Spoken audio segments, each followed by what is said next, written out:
My name is Claire. I'm 32 years old.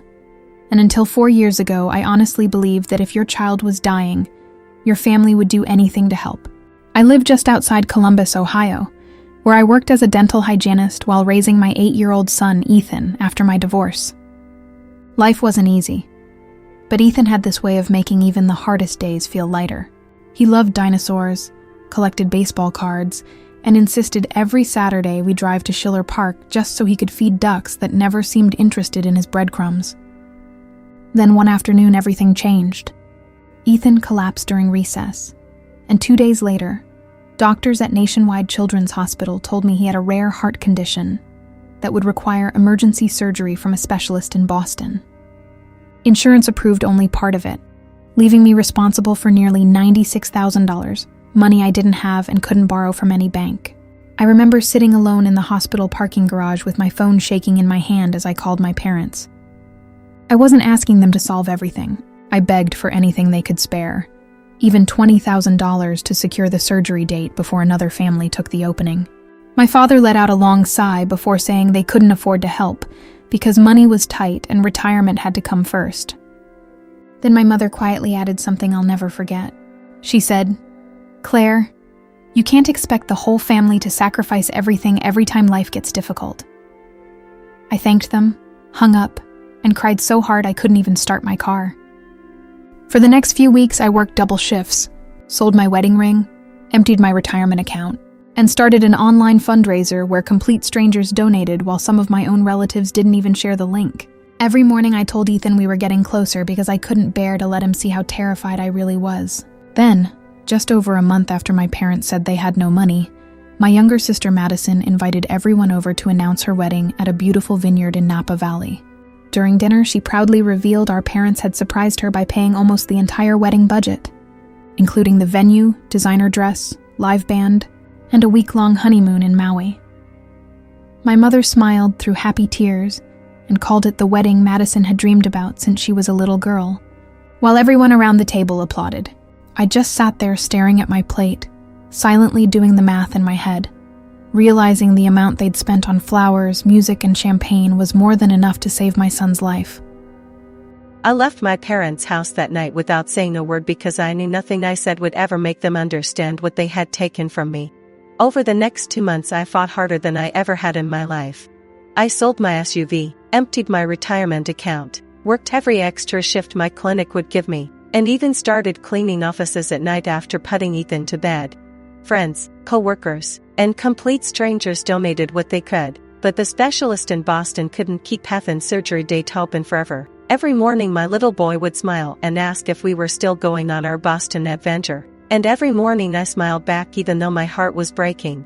Then one rainy Tuesday, the hospital called to tell me the surgical slot had been given to another child whose family could secure the payment. 2 weeks later, Ethan passed away with his favorite stuffed dinosaur tucked beneath his arm while I held his hand and whispered that I loved him more than anything in this world. At his funeral, I watched my parents cry harder than I'd ever seen before, but all I could think about was the vineyard in Napa, the crystal chandeliers, the fireworks, and the photographs from Madison's wedding that had filled social media only weeks before. After that day, something inside me quietly died too.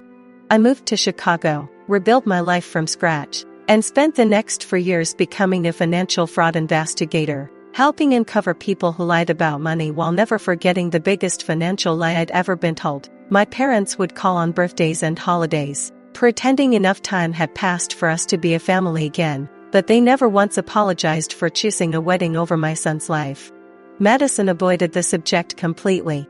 She acted as though silence could erase what had happened, and eventually I stopped expecting any of them to change. Then, 4 years later, my phone rang just after midnight. My father was crying. Madison had collapsed at work after months of unexplained fatigue, and doctors at Northwestern Memorial Hospital had discovered both of her kidneys had failed because of a rare autoimmune disease. She needed a transplant quickly, and preliminary testing suggested I had the highest chance of being a compatible donor. I drove to the hospital before sunrise, not because I'd already decided to donate, but because I wanted to hear the truth for once. When I walked into the waiting room, my mother threw her arms around me and begged me to save my sister. My father promised they'd spend the rest of their lives making things right if only I agreed to be tested. I listened without interrupting, then quietly asked them one question. When Ethan needed help, why wasn't his life worth sacrificing Madison's wedding? Neither of them answered. My mother burst into tears while my father stared at the floor, unable to look me in the eye. A nurse led me to Madison's room because she'd asked to see me alone.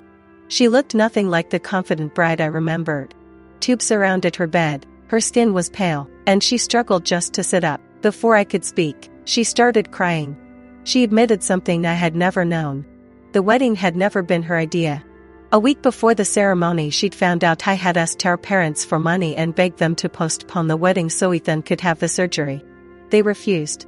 They told her the deposits were non-refundable, that my son's chances weren't guaranteed anyway, and that ruining her wedding wouldn't change anything. She said she'd believed them because she wanted to believe her parents would never choose flowers over a child's life.